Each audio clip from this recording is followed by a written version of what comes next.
Alors bonjour chers auditeurs et auditrices et bienvenue encore sur Christ Saruda TV.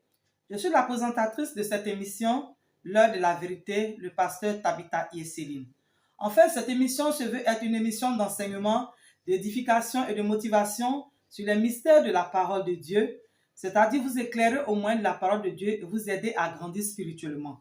Car la Bible dit dans Hébreux 5, verset 12 à 14, que en effet, vous qui depuis longtemps deviez être des maîtres, vous êtes encore à avoir besoin des premiers rudiments des oracles de Dieu. Vous êtes encore à avoir besoin de lait et non de nourriture solide. Et quand la Bible parle ici de lait, la Bible parle du béaba de la parole de Dieu, des choses élémentaires, la Trinité de Dieu, Dieu est bon, fera ceci, fera cela, l'idolâtrie. Ça, c'est le béaba de la parole de Dieu, le baptême d'eau et tout. Et quand la Bible parle de nourriture solide, elle parle de mystère, de révélations cachées derrière la parole de Dieu. Donc la Bible te dit qu'il y a longtemps que tu devais être des maîtres, mais faute de ce qu'on t'a enseigné ces choses, on t'a toujours enseigné les choses élémentaires, le lait de la parole de Dieu. Et cela n'est pas bon parce que tu dois grandir spirituellement. Alors, chers auditeurs et auditrices, après avoir suivi cette émission, j'aimerais que vous me fassiez une faveur, que vous m'envoyez des petits likes, et mettez les petits pouces bleus, des petits commentaires, des petits cœurs pour me dire si cette émission vous a fait du bien ou pas. Alors, nous allons aller un peu dans le vif de notre sujet. Et donc, ce matin, je voulais vous entretenir un peu sur un thème que j'ai intitulé Le mystère de la prière de 3 heures, 6 heures du matin, la veille de l'aurore de l'aube. En fait, ce message, c'est une continuation de notre message passé sur les 8 cycles de la prière, communément appelé la route de la prière. Et donc, ce matin, nous allons continuer un peu et voir particulièrement la prière de 3 heures, 6 heures du matin. Maintenant, cher auditeur, la question que je voulais te poser, j'aimerais savoir si vous arrive souvent de vous réveiller aux alentours de 3 heures, 6 heures du matin, de ne plus avoir sommeil, ou vous avez l'impression que quelque chose vous arrive, un bruit dans la maison, quelqu'un vous a appelé, et après cela, vous vous réveillez, mais vous n'arrivez plus à avoir sommeil. Moi, cela m'arrive souvent, c'est pourquoi j'ai entrepris, et cela m'a beaucoup intrigué, et c'est pourquoi j'ai entrepris des recherches sur ce thème de 3 heures, sur ce phénomène qui se produit dans ma vie, 3 heures, 6 heures du matin, le phénomène de la veille de l'aurore. Donc, quand nous allons dans la parole de Dieu, en Matthieu 6, verset 48, plusieurs fois dans la Bible, nous voyons que Jésus a prié à l'aurore. Voilà, au petit matin, en 3 heures et 6 heures du matin. Maintenant, je vais prendre, pour ne pas être long, je vais prendre un seul passage. En Matthieu 6, verset 48, nous dit quoi? Il vit qu'ils avaient beaucoup de peine à ramer, car le vent leur était contraire. Alors, à la 4e veille de la nuit environ, Jésus alla vers eux, c'est-à-dire ses disciples, en marchant sur la mer et il voulait les dépasser. Donc, quand la Bible dit à la 4e veille de la nuit, cela veut dire en 3 heures et 6 heures du matin. C'est ça la 4e veille de la nuit. Et ce que nous remarquons d'abord dans ce texte, nous voyons la discipline de Jésus en tant que chrétien, en tant que leader spirituel, quelqu'un qui se prive de sommeil pour opérer dans le surnaturel. Quelqu'un en tant que chrétien qui essaie de se discipliner, voilà, trop de sommeil excessif, essaie de se discipliner par rapport au sommeil pour vraiment se maintenir dans la présence de Dieu ou entendre les instructions de Dieu ou la voix de Dieu ou ouvrir ses oreilles spirituelles. Et ce que nous voyons aussi dans ce texte, c'est que la Bible nous dit quoi? Que les disciples étaient sur l'eau, ils avaient des difficultés à ramer la nuit. Et Jésus, vers la 4e veille, est venu vers eux. Mais quand nous remontons au verset 43, la Bible dit quoi? Jésus ordonna à ses disciples de passer à l'autre bord pendant que lui, il renverrait la foule. Et après, Jésus monta sur la montagne pour aller prier. Et c'est maintenant vers la 4e veille de la nuit, la dernière veille de la nuit, il a vu que ses disciples étaient dans des difficultés pour ramer et il allait les secourir. Qu'est-ce que ce passage nous enseigne? C'est que d'abord, les disciples, Jésus va leur ordonner de passer à l'autre bord. L'autre bord, c'est la progression. Ils étaient à un point A, ils devaient passer à un point C. Mais au milieu, il y avait l'obstacle qui était l'eau, qui était le monde, qui était les attaques. Alléluia. Et passer à l'autre bord parle de la progression. Allons du célibat au mariage. Allons du travail à la promotion. Allons du chômage au travail. Allons de la stagnation à l'évolution. Allons de la maladie à la guérison. Donc, il devait faire des progrès dans la vie, il devait évoluer. Allons de faiseurs de petits miracles à chasseurs de démons. Parce que quand ils sont allés sur la berge dans la ville de Gadara, ils ont chassé des démons dans le fou de Gadara. Alors qu'auparavant, c'était seulement la multiplication des pains. Donc, allons de faiseurs de petits miracles, de petites choses dans le ministère, à la domination dans le ministère, à le pouvoir, autorité sur les démons et les esprits impurs. Alléluia. Et c'est ainsi que la Bible nous dit quoi? Dans la traversée, pendant qu'ils traversaient, le vent leur était contraire. Pour vous dire que le vent ici est le symbole, dans le langage biblique, dans le jargon biblique, le vent est symbole d'une certaine catégorie de démons. Voilà. Des esprits, les principautés, les dominations, les esprits méchants dans les airs, dans les lieux célestes. Et la Bible les appelle les vents. Il dit que l'été contraire. Donc, elle se posait à la parole prophétique attachée à la vie de ces personnes-là. Donc, pour dire à quelqu'un que ces personnes-là, il y avait une parole prophétique attachée à leur vie, mais ils avaient des difficultés pour avancer, pour manifester cela, pour aller vers l'ordre que le Seigneur leur avait donné et rentrer en possession de ce qu'il leur était dû. Et donc, la Bible nous dit quoi? Qu'au milieu de la nuit, quand les difficultés ont commencé, ils ont commencé à pousser des cris, ça pleurait, ça affolait, au point où lorsqu'ils ont vu Jésus venir, ils l'ont pris pour un fantôme. Mais les cris dans le jargon encore biblique, les cris veut dire un combat spirituel, des cris de guerre, la prière. Donc, ce qui veut dire que toute la nuit, pendant qu'ils étaient sur les eaux qui symbolisent le monde, ils étaient en prière. C'est vrai qu'ils étaient affolés, mais ils poussaient des cris de guerre, des cris de prière de combat, des cris de guerre. Et la Bible dit quoi? Que donc, puisque prier, c'est parler à Dieu. La prière, c'est de communication. Dans la prière, tu parles à Dieu, Dieu te répond. Et donc, ils ont commencé à pousser des cris de guerre pendant toute la nuit, aux alentours de 3 heures du matin, Jésus également, puisque la Bible, selon la tradition juive, nous dit que la présence de Dieu couvre la terre aux alentours de cette heure-là. Et donc, Jésus, dont la présence inondait, couvrait la terre, la présence de Dieu, alors entendu les prières, alors il est venu les secourir. J'espère que tu suis mon raisonnement. On va progresser un peu. Donc, nous allons, quel est en fait le mystère de 3h, 6h du matin, la veille de l'aurore? Quel est le mystère? En fait, bien aimé, toi qui m'écoutes, je voudrais te dire ce matin qu'on appelle mystère quelque chose qui comporte des secrets, des révélations, mais qui nous sont encore cachés, c'est-à-dire voilés à notre intelligence, mais qui peuvent nous être profitables. Et le phénomène de 3h et 6h du matin est la 4e et dernière veille de la saison de la nuit, appelée la veille de l'aurore ou de l'aube. Et comme je vous l'avais dit, la journée est divisée en 2 grandes saisons. La saison du jour qui part de 6h du matin à 18h, qui en elle 4 saisons. Donc, je ne vais pas parler maintenant, j'en ai parlé la dernière fois. Et la saison de la nuit qui part de 18h à 6h du matin, qui en elle aussi 4 saisons. Donc, la première est qu'en elle aussi 4 cycles aux veilles de prière. Donc, le premier cycle de prière part, pour la saison de la nuit, part de 18h à 21h. Deuxième cycle de prière ou veille de prière part de 21h à 0h. Troisième cycle de prière part de 21h à minuit. Et le quatrième cycle de prière, la quatrième cycle de prière part de minuit, du moins de 3h du matin à 6h du matin. Et chaque cycle de prière ou veille de prière a son propre message et sa propre signification spirituelle. Donc, nous allons aller sur le plan spirituel. Donc, selon la tradition juive qu'on appelle le Talmud, qui est la tradition orale juive, il est raconté qu'aux alentours de cette heure, 3h, 6h du matin, il y a un phénomène spirituel qui se produit dans le monde invisible, dans le monde astral, un peu difficile à expliquer. Et c'est pourquoi cette heure est appelée une heure sacrée ou l'heure de Dieu. L'heure de Dieu parce qu'effectivement, beaucoup d'esprits opèrent à cette heure-là, des démons contre les esprits dans le royaume de Dieu, les anges ou les saints ou les esprits dans le royaume de Dieu. Donc cette heure-là est appelée l'heure sacrée ou l'heure de Dieu. Et il a aussi rencontré dans la tradition juive qu'aux alentours de cette heure, entre 3h et 6h du matin, il y a une visitation spéciale de Dieu, sa présence qui couvre la terre, qui inonde la terre juste avant le lever du soleil, donc aux alentours de cette heure. Donc s'il se trouve que vous êtes en prière ou en adoration pendant cet intervalle de temps, vos prières sont moins bloquées, moins empêchées par les forces démoniaques et susceptibles d'être écoutées par le Créateur de l'univers qui est notre Dieu, le Père de notre Seigneur Jésus. Et puisque à cette heure-là, l'atmosphère spirituelle comme physique est très fluide, donc il y a moins d'interférences démoniaques. Et Jésus priait beaucoup aux alentours de cette heure parce qu'il avait compris ce principe spirituel-là que nous, chrétiens d'aujourd'hui, nous n'avons pas compris. C'est quoi, bien aimé, toi qui m'écoutes, en tant qu'enfant de Dieu, il faut être vigilant, il faut être alerte afin de savoir comment utiliser ces moments qui nous sont propices pour manifester souvent la bénédiction de Dieu dans nos vies. Alors, ce n'est pas une affaire de temps en temps, Mais assez régulièrement, de façon continuelle, il faut être beaucoup en prière en 3 heures et 6 heures du matin. Bon, nous allons continuer un peu encore.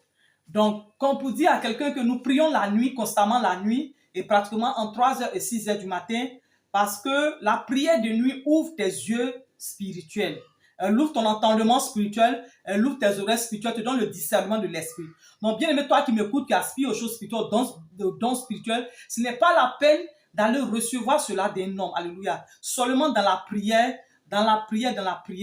Dieu te parlera. Puisque le livre de Job dit quoi? Dieu parle tantôt d'une manière ou tantôt d'une autre. Lorsque nous sommes couchés sur notre couche, plongés dans un profond sommeil, nous parle par des songes et par des visions. Donc, tu n'as pas besoin de courir vers des personnes pour avoir ces dons-là. Il faut t'engager dans la prière et le Seigneur va te le donner. Et encore, quand nous allons pour aller encore dans plus ample explication, quand nous allons dans la parole, dans le livre de Genèse 3, verset 8, la Bible dit quoi? Ils entendirent la voix de Dieu qui parcourait le jardin d'Éden vers le soir. Mais bien aimé, ce que tu dois comprendre ici, c'est que l'Ancien Testament a été traduit de l'hébreu en anglais et de l'anglais à l'italien, au français, à l'espagnol. Le Nouveau Testament a été traduit du grec à l'anglais et de l'anglais à l'italien, à l'espagnol, au français. Donc, dans une Bible en français, quand la Bible dit vers le soir, ce terme en anglais veut dire in the cool of the day, qui fait référence à une période de temps de la journée où la température est moins chaude, donc à partir du coucher du soleil jusqu'au petit matin, c'est-à-dire que de 18h à 6h du matin. Et moi, j'ai dit que c'était probablement, la présence de Dieu se mouvait dans le jardin probablement en 3h et 6h du matin. Suis mon raisonnement et tu verras où je vais en venir. Pourquoi je dis cela? Et donc, le terme in the cool of the day est un terme en hébreu qui veut dire rouage. Rouage qui vient également du verbe vent, du mot vent ou brise d'air, qui est le symbole de l'Esprit de Dieu dans l'Ancien Testament. Dans le Nouveau Testament, le symbole de l'Esprit de Dieu, c'était la colombe. Dans l'Ancien Testament, c'est le vent ou la brise d'air. Ce qui veut dire que le vent qui soufflait dans le jardin d'Éden, cette brise d'air-là, pour rafraîchir l'atmosphère, était en fait la présence de Dieu qui inondait, qui couvrait la terre, voilà, au coucher du soleil, pendant les heures de la nuit, donc probablement 3h et 6h du matin, pour converser avec Adam par télépathie. Parce que ce que tu dois comprendre, c'est que Dieu désire communiquer avec nous. Il désire communier avec nous. Dieu nous a créés pour sa gloire, nous sommes ses enfants. Il veut constamment avoir une conversation avec nous. Bien aimé, quand tu prends le jardin d'Éden, la Bible dit quoi? Quand Adam a péché, il a fui loin de la face de Dieu. Quand tu ne pries pas, alors dans le règne spirituel, tu fuis loin de la face de Dieu. Parce que quand tu parles à Dieu, tu es dans sa présence. Donc quand tu ne pries pas, ça veut dire quoi? Tu es caché de Dieu, tu es voilé, Dieu ne te voit pas. Parce que tu n'es pas en communication constante avec lui, donc il ne peut pas te voir. Donc tu fuis de sa face. Et la Bible te dit que quand Adam a péché, il a fui, lui et puis sa femme, il est allé se cacher loin de la face de Dieu. C'est qu'il a abandonné la prière. Et tu dois comprendre que le diable t'attaque parce que tes prières l'attaquent. Donc le diable, quand tu es quelqu'un de prière, le diable t'attaque parce que tes prières t'attaquent. Donc tu dois continuer à attaquer le diable. Alléluia. Et comme je le disais, Dieu désire communiquer avec nous, communier avec nous. Et c'est pourquoi il nous a créés. Donc, quand dans la Bible, dans Genèse 3, verset 6, la Bible te dit quoi? Que Dieu conversait avec Adam à cette heure-là. Et moi, je dis que c'est probablement à cette heure-là. C'est là que la Bible nous dit que c'est au coucher du soleil. Voilà que la brise ou la température est moins chaude. Donc, c'est forcément au coucher du soleil entre 6h et 6h du soir, 18h du soir et 6h du matin. Et moi, je dis que c'est probablement entre 3h et 6h du matin parce que, suis mon raisonnement, tu vas comprendre pourquoi je le dis. Bon, la Bible, logiquement, entre 6h du matin et 18h du soir, l'homme est livré à ses activités. L'homme est dans son train-train quotidien, le travail, les affaires, le ménage, les enfants, l'école. Donc, impossible de parler à Dieu et impossible à ce que Dieu aussi lui parle. La mentalité, la pensée est surchargée, le corps est occupé. Donc, impossible que Dieu nous parle. Quand l'homme descend du travail de 18h à 21h, c'est le repos, c'est le travail, c'est la famille le soir. Donc, difficile que Dieu nous parle et difficile que nous parlons à Dieu aussi. De 21h à minuit ou à 3h du matin, scientifiquement, il est dit que le corps de l'homme est plongé dans un profond sommeil et son corps essaie d'évacuer le stress de la journée. Son corps, sa pensée, son esprit essaie d'évacuer le stress et la fatigue de la journée. Donc, impossible de parler à Dieu. Même quand tu veux te réveiller à ces heures-là, c'est pratiquement difficile. Tu sens une certaine lourdeur. Impossible de parler à Dieu, donc impossible à Dieu de nous parler. Mais par contre, entre 3h et 6h du matin, d'un point de vue scientifique, il est dit qu'il y a la mélatonine qui est si vous voulez, un de nos organes, ou bien quelque chose, une molécule en nous, voilà, qui sont les hormones du sommeil qui commencent à décroître et à baisser de niveau à partir de 3h et 6h du matin pour permettre le réveil, pour graduellement nous amener à nous réveiller. Et pendant que ton niveau de mélatonine décroît, ton cerveau rentre dans un état de transition entre le sommeil et le réveil, ce qui te permet de te rappeler les rêves et d'y réfléchir là-dessus. Et je pense que ce moment-là est plus propice à Dieu de nous parler parce que c'est en ce moment-là que nous sommes dans un état de mi-sommeil, mi-réveil. Donc, c'est facile à Dieu.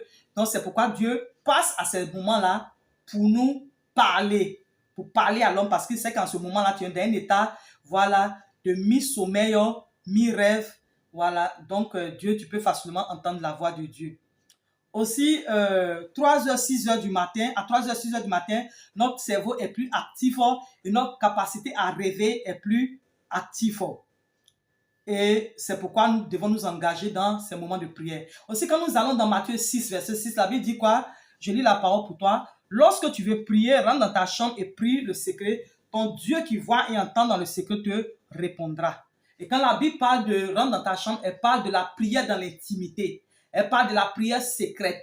Elle parle de la prière en dehors des regards, à une heure propice, à un endroit où tout est calme, l'atmosphère est fluide, claire, bien aimé. Où c'est vrai que l'activité démoniaque est intense, mais pendant ce temps-là aussi, tu seras en train de les affronter dans le combat spirituel.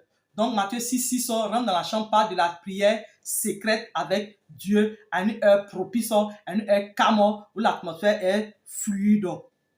Parle de la prière d'intimité. Donc, selon la tradition juive aussi, qui est le Talmud, il est dit que pendant cette période de la nuit, entre 3h et 6h du matin, le voile spirituel entre la terre et le monde spirituel est moins épais. Donc les prières peuvent pénétrer facilement et ces heures-là sont propices à la prière. Donc la prière du milieu de la nuit, 3h, 6h est très importante parce que la prière te permet de déprogrammer ce que l'ennemi a programmé. À supposer que depuis que tu t'es couché depuis 21h jusqu'à minuit, l'ennemi a programmé, ils sont venus t'attaquer. Il y a ce qu'on appelle les entrailles de la nuit. L'ennemi vient t'attaquer, vient programmer des choses, l'accident, le renvoi, les palabres, les querelles. Donc quand toi tu te lèves à la dernière veille de la nuit, toi maintenant tu prends autorité sur le jour, tu déprogrammes, tu annules et tu reprogrammes ce que tu veux voir s'accomplir. C'est pourquoi cette heure est très importante parce que c'est la dernière veille de la nuit. La dernière veille de la nuit, après ça, tu as le jour qui est une saison qui commence et qui va manifester ce que la nuit a emmagasiné, ce que les gens ont décrété, ils ont déclaré, ils ont programmé sur ta vie. Donc cette veille-là est très importante. Et ce que tu dois savoir, on prie à cette heure-là, entre 3h et 6h, qui est la dernière veille de la nuit, parce qu'elle annonce le jour. Et donc, tout en priant, tu as un avantage sur le jour. Tu anticipes les événements du jour. Tu programmes ce que la parole de Dieu dit. Et parce que le jour aussi est une saison en elle-même. Une saison, c'est quoi? Une saison, c'est l'ensemble des événements qui caractérisent une période bien donnée. Est-ce que tu me comprends?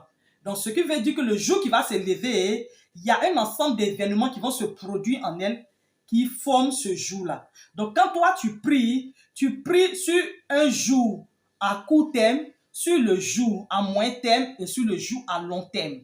Je m'explique. Par exemple, quand je prie de 3h à 6h du matin, j'anticipe sur le jour à court terme. C'est-à-dire que le jour prochain qui va se lever, 6h, 18h qui va se lever, j'anticipe sur les événements, je déprogramme, j'annule, je réclame la présence de Dieu pour que l'ange de la journée aussi puisse accomplir ce qui va se passer de ma vie. Parce que ce que tu dois comprendre, c'est que ton ange ne peut pas agir tant que tu ne lui dis pas ce que tu veux voir s'accomplir dans ta vie. Donc ton ange collabore avec toi, le ciel collabore avec toi. Et pour dire à quelqu'un que lorsque tu t'engages dans les prières de nuit, et particulièrement de 3h du matin, le ciel commence à collaborer avec toi. Le ciel te voit comme quelqu'un qui n'est plus profane, qui n'est plus athée. Et donc, il commence à collaborer avec toi, te donner des instructions petit à petit, jusqu'à ce que tu évolues, tu grandisses dans le spirituel. Le ciel commence à s'intéresser à toi. Donc, comme je le disais, lorsque nous nous engageons dans la prière de 3 heures du matin, nous anticipons sur le jour à court, à moyen et à long terme. Donc, le jour à court terme, c'est le jour juste après la saison de la nuit qui se lève de 6 à 18 heures, tu anticipes là-dessus. Mais le jour à moyen terme, c'est les semaines à venir, les mois à venir, les années à venir. Quand tu as une vie continuelle de prière de nuit ou bien de 3 heures à 6 heures du matin, tu anticipes sur les événements de la semaine prochaine, du mois prochain et de l'année prochaine. Maintenant, le jour à long terme, je vais vous lire la parole de Dieu. C'est ce qu'on appelle le jour du Seigneur. C'est ce qu'on appelle le jour du Seigneur. Alors, 1 Thessaloniciens 5 nous dit quoi? Pour ce qui est des temps et des moments, vous n'avez pas besoin, frères, qu'on vous en écrive. Car vous savez vous-même que le jour du Seigneur viendra comme un voleur dans la nuit. Ça, c'est le jour à long terme. Et tu dois savoir, pour mieux comprendre ce verset, tu dois savoir que quand la Bible parle aussi de nuit, la Bible parle de nuit en tant que saison, de nuit de façon littéraire et de nuit de façon prophétique. Donc, la nuit de façon littéraire parle de quand tout est noir, évidemment, lorsqu'il fait nuit. Mais la nuit de façon prophétique parle d'une saison, des temps où tu es encore en train de te débrouiller, de lutter pour devenir quelqu'un, des temps où tu traverses des difficultés, où tu es dans le désert, des temps où Dieu ne t'a pas encore révélé dans le monde. Ça, c'est la saison de la nuit. Alléluia. Et le jour dont la Bible nous parle ici, le jour à long terme, c'est le jour du Seigneur, la venue du Seigneur. Et bien aimé, tu dois comprendre que actuellement, l'humanité est dans la saison de la nuit. Parce qu'il y a un nouveau jour qui va s'élever, qui est le jour du 7e millénaire. Mais avant ce jour-là, le 7e millénaire, avant ce jour-là, il faille que le Seigneur Jésus revienne d'abord pour enlever son église parce que la Bible, la dispensation doit changer. À ce moment, nous sommes dans l'âge de l'église. Nous sommes dans la dispensation de la grâce, de la démocratie si vous voulez. Mais il y a la théocratie qui doit se manifester. C'est-à-dire que le règne de Dieu pleinement sur la terre, le gouvernement de Dieu sur la terre, et ça c'est lors du 7e millénaire. Mais avant cela, il y a l'enlèvement qui doit se passer. Dieu doit juger la terre, détruire le système actuel et enfin de rétablir un nouveau système. Mais avant cela, l'église doit être enlevée pour ne pas participer au jugement de Dieu. Et après, l'église reviendra lors de la 3e venue ou bien 2e venue de Jésus, si on peut l'appeler ainsi, pour la guerre de Gog et Magog. Et après cela, maintenant, je crois Armageddon, s'il vous plaît. Et puis après cela, maintenant, le millénium s'établira sur la terre. Donc, quand nous prions, donc actuellement, comme je le disais, l'église est dans la période, la saison de la nuit. Parce que nous sommes à 6000 années depuis Adam et Ève jusqu'à aujourd'hui. Nous sommes à la 6000e année. Alléluia. La Bible dit quoi? 1000 ans est comme un jour devant le Seigneur. Donc nous sommes à la 6000e année terrestre et 6 jours d'éternité. Et puisque la Bible te dit que le 7e jour, dans Genèse, dans le livre de Genèse 1, que le 7e jour était le jour du sabbat, le jour du repos. Quand tu rentres dans la compréhension du sabbat, le sabbat c'est Dieu lui-même. Le sabbat c'est notre réjouissance, c'est la fête des tabernacles, c'est notre repos, notre retour vers le Seigneur. Alors, nous devons aller nous réjouir avec l'agneau de ce que nous avons en tant qu'Église. Nous avons eu domination, pouvoir sur les entités démoniaques. Nous avons vaincu le diable. Donc, nous devons retourner vers le Seigneur pour nous réjouir et ensuite on revenir sur la terre. Donc, 6000 années terrestres, c'est la grande saison de la nuit où un nouveau jour ne s'est pas encore levé, le jour du Seigneur n'est pas encore apparu, le millénium n'a pas encore commencé, bien aimé. Et quand vous allez dans la Bible, dans Matthieu 25, la Bible dit quoi? À minuit, en sonnant de la trompette, que l'époux était là. Mais pendant ce temps, les 5 vieilles stupides sont retournées en arrière, parties prendre. Elles sont retournées à Sodome et Gomorrhe. Elles sont retournées en Égypte pour aller prendre des choses qui leur manquaient parce que l'huile s'était éteinte. Les lampes s'étaient éteintes. Bien aimé, la lampe, l'huile dans la lampe, c'est le symbole du Saint-Esprit, la présence de Dieu. Et ça acquiert au travers de la prière. Une prière constante, une vie de prière, c'est ce qui met de l'huile dans ta lampe, qui te donne le discernement, l'entendement, la vision, les yeux spirituels, qui gardent la présence de Dieu en toi et la présence de Dieu qui te préserve contre les distractions, les mensonges du diable, bien-aimé. Et la Bible dit quoi? Elles ont somnolé parce que l'attente leur semblait longue. Et elles ont somnolé et l'huile s'est éteinte et elles sont retenues en arrière le temps qu'elles reviennent. L'âge de Noé avait déjà été enlevé. Le Seigneur Jésus était déjà de retour et elle ne pouvait plus faire partie de l'église. J'espère que tu me comprends. Donc, quand tu pries en 3 h 6 h du matin, prophétiquement, tu te positionnes dans la saison des 6000 années terrestres qui est la saison, la grande saison de la nuit alors, et tu attends le retour du Seigneur, tu parles un langage prophétique spirituel et tu t'adresses au monde des ténèbres, que tu es dans la révélation, tu es un prophète, tu es l'Issachar de ta période, tu es le Noé de ta génération, que tu comprends les temps et les saisons. Que le prophétique, ce n'est pas seulement moi a dit que toi a dit que Dieu dit que ceci, cela, mais c'est aussi la compréhension des temps et des saisons pour savoir ce que tu as à faire par rapport au retour de Jésus et à la décision à prendre. Bien-aimé, et quand tu pries à ces heures-là, 3 heures, 6 heures du matin, comme je le disais, prophétiquement, tu te positionnes en tant que veilleur. La Bible dit que veillez et priez, car cette personne ne connaît ni l'heure ni le jour. Mais pour dire à quelqu'un que le retour du Seigneur Jésus est très imminent. Le retour du Seigneur Jésus est imminent parce que quand nous regardons l'actualité mondiale, la géopolitique, vraiment les choses font peur.